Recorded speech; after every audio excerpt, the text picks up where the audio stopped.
آپ فرمائیے اتحاجوننا کہ تم ہمارے ساتھ جھگڑتے ہو فی اللہ اللہ کے بارے میں. آپ فرمائیے کیا تم جھگڑتے ہو ہمارے ساتھ اللہ کے بارے میں. وَهُوَ رَبُّنَا حالانکہ وہ ہمارا بھی رب ہے, ہمارا بھی وہی مالک ہے, وہی پالنے والا ہے, وہی مرتبہ کمال تک پہنچانے والا ہے. وَرَبُّكُمْ اور تمہیں بھی, اور تمہارا بھی وہی مالک ہے, تمہارا بھی وہی رب ہے. آپ فرمائیے کیا تم جھگڑتے ہو ہمارے ساتھ اللہ کے بارے میں حالانکہ وہ ہمارا بھی مالک ہے اور تمہارا بھی مالک ہے.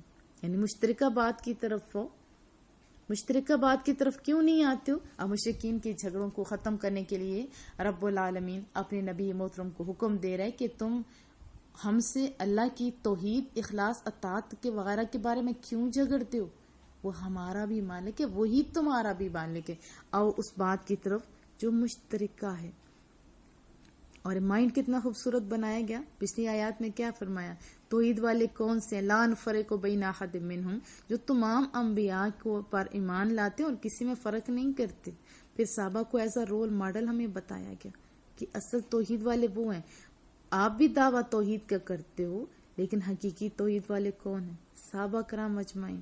تو جھگڑا نہیں کرو. ولانا ہمارے لیے اعمالنا, ہمارے اعمال ہیں, وَلَكُمْ أَعْمَالُكُمْ اور تمہارے لیے تمہارے اعمال ہیں. یعنی ہمیں ہمارے اعمال فائدہ پہنچائیں گے اور تمہیں تمہارے اعمال فائدہ پہنچائیں گے. وَنَحْنُ اور ہم لَهُ مُخْلِصُونَ اسی کی اخلاص سے عبادت کرتے ہیں, خالص ہو کے اس کی عبادت کرتے ہیں. ام تقولون کیا تم کہتے ہو ان ابراہیم بے شک حضرت ابراہیم علیہ السلام و اسماعیل اور حضرت اسماعیل علیہ السلام و اسحاق اور حضرت اسحاق علیہ السلام و یعقوب اور حضرت یعقوب علیہ السلام والاسباط اور ان کے بیٹے کانو وہ تھے ہودن یہودی تھے اور نصارا یا عیسائی تھے. کیا تم کہتے ہو یہ جو پچھلے انبیاء کے نام ہے وہ اور ان کے بیٹے یہودی یا عیسائی تھے؟ قل آپ فرمائیے انتم کیا تم عالم زیادہ جانتے ہو ان کے بارے میں, ام اللہ یا اللہ جانتا ہے کہ وہ یہودی تھے یا عیسائی تھے؟ تم جانتے ہو یا اللہ بہتر جانتا ہے؟ وَمَنْ أَظْلَمُ کون زیادہ ظالم ہے, مِمَّنْ كَتَمَ شَهَادَةً اس سے جو کتم چھپاتا ہے, شہادہ گواہی کو چھپاتا ہے, اس سے بڑا ظالم کون ہے؟ اندہ اس کے پاس, من اللہ اللہ کی طرف سے جو اس کے پاس ہے, اندہ من اللہ اس پہ غور کیجئے, جو اللہ کی طرف سے اس کے پاس ہے اس کو جو چھپاتا ہے وہ کون ہے؟ وہ ظالم.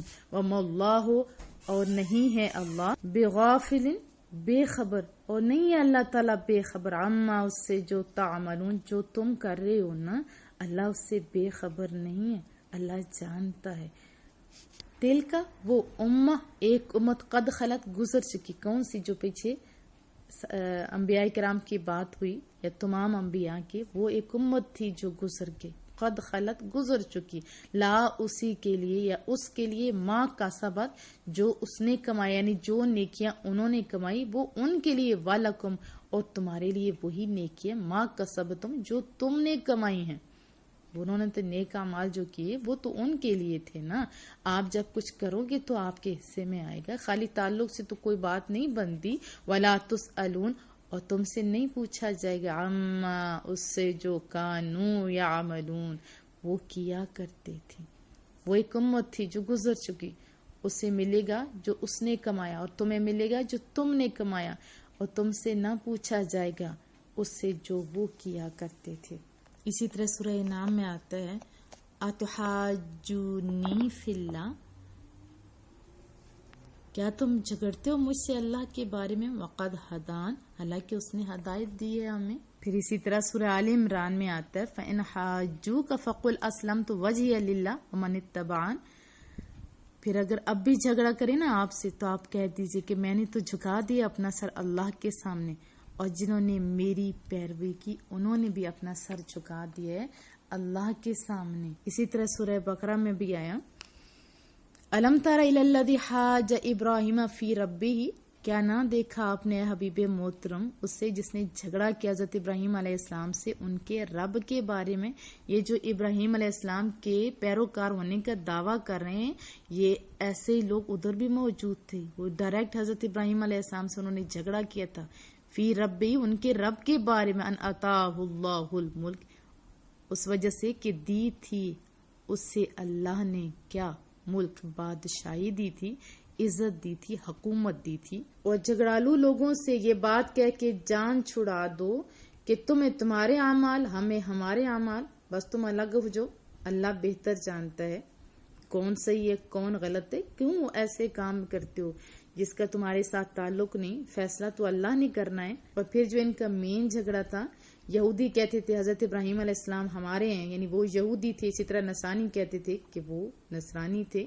تو اللہ تعالیٰ نے صاف صاف بتا دیا، سورہ آل عمران میں بھی ادھر بھی آیا ہے، ما کان ابراہیم یہودی ولا نصرانی ولکن کان حنیفا مسلما وما کان من المشرکین۔ ابراہیم علیہ السلام نہ تو یہودی تھے، نہ نصرانی تھے، نہ مشرک تھے، بلکہ کیا تھے؟ خالص مسلمان تھے۔ اور ان یہود و نصارہ کا حق کی شہادت کو چھپانا یہ بہت بڑا ظلم تھا کہ اللہ کی کتاب جو ان کے پاس آئی، اس میں بھی انہوں نے اگر غور سے پڑھا ہو تو حقیقی دین کون سا تھا؟ دین اسلام۔ اور مصطفیٰ کریم صلی اللہ علیہ وسلم کے تذکرے بھی ان کی کتابوں میں پائے جاتے تھے، اور وہی محبوب محترم جن کے آنے کی خوشخبریاں دی گئی تھی، وہی سچے رسول محمد رسول اللہ صلی اللہ علیہ وسلم ہیں۔ حضرت ابراہیم، حضرت اسماعیل، حضرت اسحاق، حضرت یعقوب وغیرہ یہ یہودیت اور نصرانیت سے تو بالکل الگ تھے، لیکن پھر بھی نہ مانا، اور کیا ظلم کیا، بلکہ چھپا دیا جہاں پہ تذکرہ مصطفیٰ تھا۔ اور کتنا واضح فرمایا کہ تمہارے جتنے اعمال ہیں اللہ سے چھپے ہوئے نہیں ہیں، اس کو اللہ جانتا ہے، وہ ہر بھلائی ہر برائی کا پورا پورا بدلہ دے گا۔ اس میں انداز دیکھیے کتنا دھمکی والا ہے کہ اپنے کام کرو، اللہ سب کچھ جانتا ہے۔ اور پھر ساتھ فرمایا کہ وہ تو پاک باز جماعت تھی، وہ تو اللہ کے پاس پہنچ گئی، تم جب ان کے نقش قدم پر نہیں چلو اور تو صرف ان کی اولاد میں سے ہونا، تمہیں اللہ کے ہاں کوئی عزت اور نفع دے گا؟ وہ عزت اور نفع نہیں دے سکتا۔ ان کے نیک اعمال میں تمہارا کوئی حصہ نہیں، اور تمہاری بد اعمالیوں کا ان پر کوئی بوجھ نہیں، جو کرے سو بھرے۔ تم نے تو جب ایک نبی کو جھٹلایا تو گویا کہ تم نے تمام انبیاء کو جھٹلا دیا، خصوصاً وہ لوگ جو محبوب صلی اللہ علیہ وسلم کے مبارک زمانہ میں ہو۔ تم تو بڑے ہی وبال میں آ گئے، تم نے تو مصطفیٰ کریم کو جھٹلا دیا، جو خاتم الانبیاء ہیں، جو امام الانبیاء ہیں، جو اللہ کے محبوب ہیں، جن کی رسالت تمام انسانوں اور جنوں کی طرف ہے، جن کی رسالت کے ماننے کا ہر ایک شخص مکلف ہے۔ اللہ تعالیٰ کے بے شمار درود و سلام آپ صلی اللہ علیہ وسلم کی ذات اقدس پر اور تمام انبیاء پر۔ ان آیات میں ہم نے کیا سیکھا؟ ایک تو توحید کے دعوے دار کون تھے؟ اہل کتاب بھی، اور صحیح توحید والے کون تھے؟ صحابہ کرام اجمعین بھی، دونوں کا دعویٰ تھا، لیکن اصلی رول ماڈل کون ہے؟ صحابہ کرام اجمعین، ان کی توحید ہی اصلی توحید ہے۔ جب اللہ ہم سب کا مشترک ہے تو پھر جھگڑا کس بات کا؟ پھر اللہ کی مانو، اللہ نے کہا کہ تمام انبیاء کو مانو، ہم نے مان لیا، صحابہ نے مان لیا، اور مصطفیٰ کریم پر ایمان لانے کا حکم بھی تو وہی کریم رب دے رہا ہے نا۔ ضمناً یہ بھی بتا دوں، اصلی توحید والے یعنی صحابہ کرام اجمعین تو رسول اللہ صلی اللہ علیہ وسلم کے لیے اپنی جان ہتھیلیوں پہ رکھتے تھے، مال اولاد سب کچھ قربان کرنے کے لیے تیار رہتے تھے، اور ان کی عزت کا اتنا خیال رکھتے تھے کہ وضو والا پانی بھی زمین پر گرنے نہیں دیتے تھے۔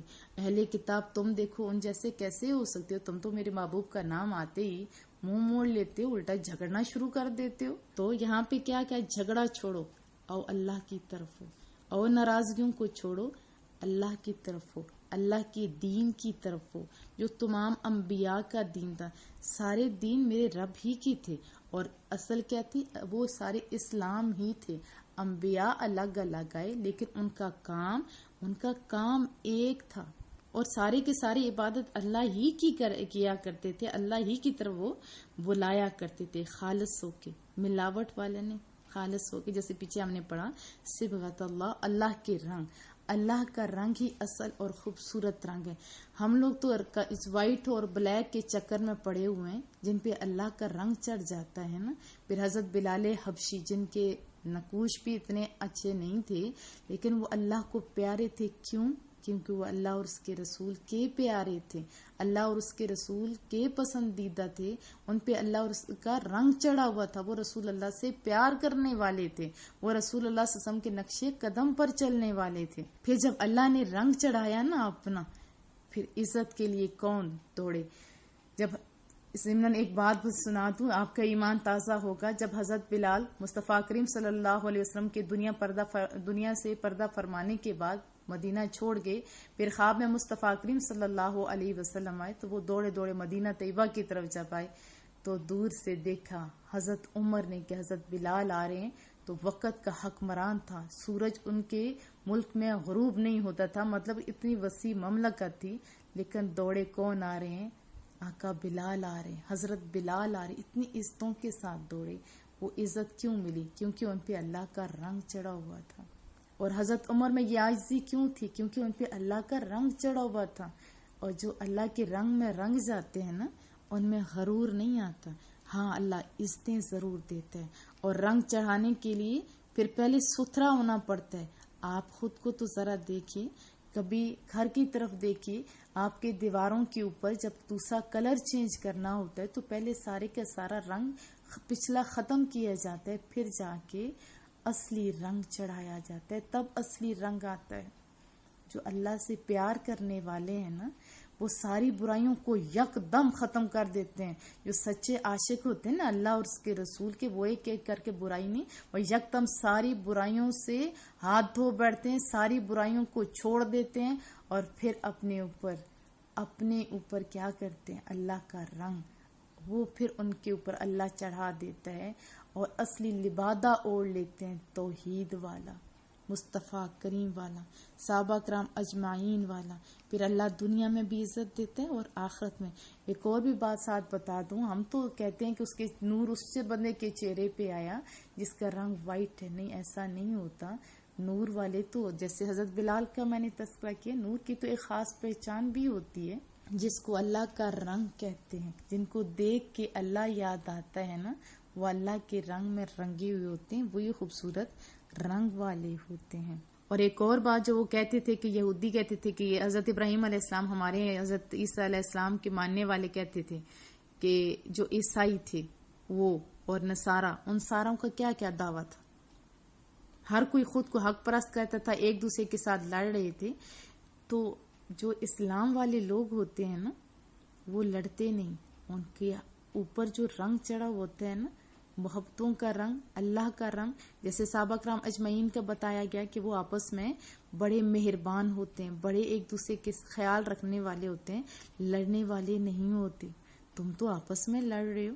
ابھی ہم دیکھیں تو ہم لوگ فرقہ کے اس جنگ میں کہاں تک پہنچ گئے، دشمنوں کا ہاتھ پڑ گیا ہوا ہے، اب غیر مسلم ہمارے اوپر حملے کرنے شروع ہو گئے، ابھی بھی ہماری آنکھیں کھلی ہوئی نہیں ہیں، اور ان کا حملہ کرنا بھی تو کسی حد تک جائز بنتا ہے۔ کیوں؟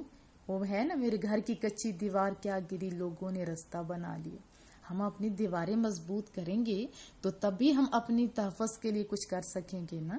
تو ہمیں کیا چاہیے کہ جو چیزیں مشترکہ ہیں ان کی طرف آئیں۔ اللہ ہم سب کا مشترک ہے، ہم سب کا وہی مالک ہے، ہمیں صرف اسی کی بات ماننی ہے۔ تو پھر جب اس کی بات ماننی ہے تو جھگڑے چھوڑنے ہوں گے۔ پہلے تو اور قسم کے جھگڑے تھے، ابھی تو واٹس ایپ پہ جہاں اچھی باتیں ہو رہی ہیں وہاں بھی عجیب و غریب طریقے سے جھگڑے کیے جا رہے ہیں۔ اللہ سب کو ہدایت دے۔ ہم سب کو اپنا اپنا محاسبہ کرنا ہوگا، ہمیں صرف اپنے اعمال کی طرف توجہ دینی ہوگی، کیا ہم صحیح ہیں؟ اگر ہم صحیح ہیں تو دوسروں کی اصلاح کی کوشش کر سکتے ہیں۔ دوسروں کے اوپر کیچڑ اچھالنا یہ مسلمان کا طریقہ نہیں، یہ قرآن کریم کا طریقہ نہیں ہے۔ ابھی بھی وقت ہے، ہم اپنے اللہ کے ساتھ صلح کر لیں۔ ایک میں آپ کو واقعہ سناتی ہوں، ایمان یقیناً تازہ ہوگا۔ ایک ولی تھے جن کو اللہ سے بہت پیار تھا۔ جو اصلی رنگ میں رنگے ہوئے لوگ ہوتے ہیں نا، وہ کیا چاہتے ہیں کہ سارے اللہ ہی کی طرف آئیں۔ تو وہ ہر ایک کے ساتھ کہتے تھے کہ او ان ساری برائیوں کو چھوڑو، او اللہ کی طرف آؤ، او اللہ سے صلح کر لو۔ ایک دن تھوڑے پریشان بیٹھے تھے، ان کا انداز بھی تو بڑا اچھا ہوتا ہے نا، اور ایسے لوگوں سے دل سے ہم سارے پیار کرتے ہیں۔ تو ان کو کسی نے اداس دیکھا تو پوچھا کیوں اداس بیٹھے؟ انہوں نے کہا کہ اداس اس لیے بیٹھا ہوں کہ میں اللہ اور بندوں کے درمیان صلح کرا رہا ہوں۔ تو پوچھا کہ پھر؟ انہوں نے کہا کہ اللہ تو صلح کرنا چاہتا ہے لیکن بندے صلح نہیں کرنا چاہتے۔ اللہ تو چاہتا ہے نا کہ بندے میری طرف آئیں، لیکن بندے ہیں کہ اپنے کام میں مصروف ہیں۔ ابھی بھی توبہ کر کے جائیں تو اللہ تو ابھی بھی تھام لے گا۔ بہرحال کچھ دنوں کے بعد وہ قبرستان میں بیٹھے ہوئے تھے، اسی طرح اداس بیٹھے تھے۔ وہاں پہ جب لوگوں کا گزر ہوا تو انہوں نے پوچھا کہ باجی آپ کیوں پریشان ہیں، آپ کیا پریشانی، آپ کیا کر رہے ہیں؟ تو انہوں نے فرمایا کہ میں اللہ اور بندوں کے درمیان صلح کروا رہا ہوں۔ پوچھا گیا کہ اب کون صلح کر رہا ہے اور کون نہیں کر رہا؟ فرمایا کہ اب بندے صلح کر رہے ہیں لیکن اللہ صلح نہیں کر رہا۔ تو بجائے اس کے کہ ہمارا وہ وقت آ جائے، ہمیں ابھی اللہ سے صلح کر لینی چاہیے، اللہ کے احکامات کو مان لینا چاہیے، ایک دوسرے کو غلط ثابت کرنے کے بجائے جو مشترکہ باتیں ہیں ان کی طرف آ جانا چاہیے۔ اسلام تو سلامتی کا دین ہے، اسلام تو محبتوں کا دین ہے۔ یہاں پہ تو بات ہی ختم کر دے گی کہ جو بھی کوئی کرتے ہیں ان کے اپنے اعمال جو آپ کرتے ہو، آپ کے اپنے اعمال کو سدھار لو۔ اور ایک اور بات جو مجھے بہت دکھ دیتی ہے کہ ہم سارے کیا دعویٰ ہم توحید والے ہیں، لیکن اتنا عجیب مائنڈ ہو چکا ہوا ہے، اتنی تنگ نظری کا یہ عالم ہے، کوئی اگر اللہ کی زیادہ بات کرے تو کہا جاتا ہے یہ فلاں طبقے سے، حالانکہ اللہ کیا سب کا نہیں ہے؟ اللہ سب کا ہے۔ اسی طرح کوئی رسول اللہ صلی اللہ علیہ وسلم کی صفات کو بیان کریں، حالانکہ حدیث طیبہ میں ہے کہ کوئی اس وقت تک مومن ہی نہیں ہو سکتا جب تک کہ مصطفیٰ کریم نے فرمایا میں اس کے جان، مال، عزت، آبرو ہر چیز سے پیارا نہیں ہو جاتا۔ اور اگر کوئی مصطفیٰ کریم کی زیادہ بات کرے تو کہا جاتا ہے یہ فلاں طبقے کا ہے۔ اسی طرح صحابہ کرام اجمعین کی بات کرے تو کہا جاتا ہے کہ اس طبقے کا ہے۔ اسی طرح اہل بیت کی کوئی بندہ بات کرتا ہے تو کہتا ہے اس کا ہے۔ حالانکہ جو توحید والے ہیں وہ ان ساروں کو ماننے والے ہیں، وہ ان ساروں سے پیار کرنے والے ہیں۔ اصلی توحید والے جو ہیں وہ قرآن کریم پڑھ کے دیکھیں تو صحیح، ان کے لیے تو یہ ہے کہ وہ اللہ سے لگی ہوئی ہر چیز کے ساتھ محبت اور عزت کے ساتھ پیش آتے، ایون کو کیا ہے صفا والمروہ من شعائر اللہ، اللہ کی نشانی، اور ان کی تعظیم کرتے۔ ایون کہ جو قربانی کے لیے جانور ہوتا ہے جب اللہ کے لیے مخصوص ہو جاتے ہیں تو اس سے بھی پیار کرتے ہیں۔ کیوں؟ صرف دلوں کے تقوی کے باعث، دلوں کے تقوی کی وجہ سے ان کی یہ حالت ہوتی ہے۔ اور ابھی ہم کہاں پہ کھڑے ہیں آپ ضرور سوچئے، کہیں ہم بھی وہی یہود و نصارہ والا کام تو نہیں کریں۔ دیکھو جو کوئی غلط ہے اس کے اعمال، جو صحیح ہے اس کے اعمال۔ اگر ہم توحید والے ہیں، خالی کرنے نہیں، زبان والے نہیں، عملی طور پہ ہمیں توحید والا ہونا ہوگا۔ ہمارے جو شیوا ہے اس سے دیکھ لوگ کہیں کہ ہاں یہ واقعی توحید والے ہیں۔ ابھی ایک اور بھی بد نصیبی، جیسے ہی بچے بڑے ہوتے ہیں وہ کہتے ہیں کہ ہمارے والدین جو تھے وہ کوئی کہتا ہے مشرک تھے تو کوئی کہتا کافر، وہ سارے کے سارے توحید والے تھے، وہ تو نیک لوگ تھے، چلے گئے۔ ابھی ہمیں اپنی خیر منانی چاہیے، محبتوں کی زندگی بسر کیجیے اور ایسے اعمال کریں کہ آپ کو لوگوں کو بتانا نہ پڑے کہ ہم کون ہیں، بلکہ حلیہ دیکھ کے کہیں کہ یہ کون ہے، یہ مسلمان ہے۔ دیکھو یہودی اگر دیکھتے ہیں ہم لوگ ادھر، اور اسی طرح عیسائی دیکھتے ہیں، ہندو دیکھتے ہیں، تو ان کو دور سے دیکھ کے حلیے ان کے نظر آ جاتے ہیں کہ یہ ہندو ہیں، اس نے ماتھے پہ لگایا ہوا ہے، یہ سلیب لٹکائی ہوئی۔ اور اب ہم کدھر کھڑے ہیں؟ ہمارا حلیہ کیسا ہے، ہمارے عمل کیسے ہیں، ہمارے انداز کیسے ہیں؟ یہ بڑی شرم کی بات ہے۔ ہماری حلیے دیکھ کے لگیں کہ یہ مصطفیٰ کریم کے دین والے ہیں، یہ سچے دین اسلام والے ہیں۔ جیسے امام محمد کی میں نے آپ کو واقعہ سنایا تھا، دہریے نے دور سے دیکھ کے کلمہ پڑھا، کیوں؟ کیونکہ ان کا محمد محمد صلی اللہ علیہ وسلم کے بتائے ہوئے طریقے کے مطابق امام محمد کا حلیہ تھا۔ خالی حلیہ دیکھ کے اس دہریے نے کیا کہا تھا، یہ میں نے 2-3 دفعہ واقعہ سنایا، آپ کو از بار ہو چکا ہوگا کہ جس کا یہ خوبصورت حلیہ ہے، یعنی چھوٹا محمد اس طرح ہے تو بڑے محمد کی شان کیا ہوگی۔ حالانکہ چھوٹا محمد نہیں کہنا چاہیے، بہرحال وہ دہریہ تھا تو اس نے کہہ دیا۔ ہم عورتوں کو دیکھنا چاہیے، ہم مردوں کو دیکھنا چاہیے، ہم بچوں کو دیکھنا چاہیے۔ اسی طرح گھر سے لے کے ممالک تک، ہمارے کاروبار ہر چیز میں دیکھیں، ہمارے عملوں سے پتہ چلے کہ ہم مسلمان ہیں۔ تو کیا میں توقع رکھوں کہ یہ ایک تصور جو اللہ ہمیں دیکھ رہا ہے، ہمیں پکا ہے، اس کو مزید پکا کرنا ہے۔ جب اس کے سامنے ہم خالص ہو جائیں گے، انشاءاللہ اللہ تعالیٰ دنیا میں بھی عزت دے گا، آخرت میں بھی کامیابی دے گا۔ کل مسلمانوں نے یعنی ہمارے پاس میں جب اللہ کا رنگ چڑھایا تھا، خالص اللہ کے ہو گئے تھے، دنیا میں ان کی عزت تھی، دنیا میں ان کا مقام تھا۔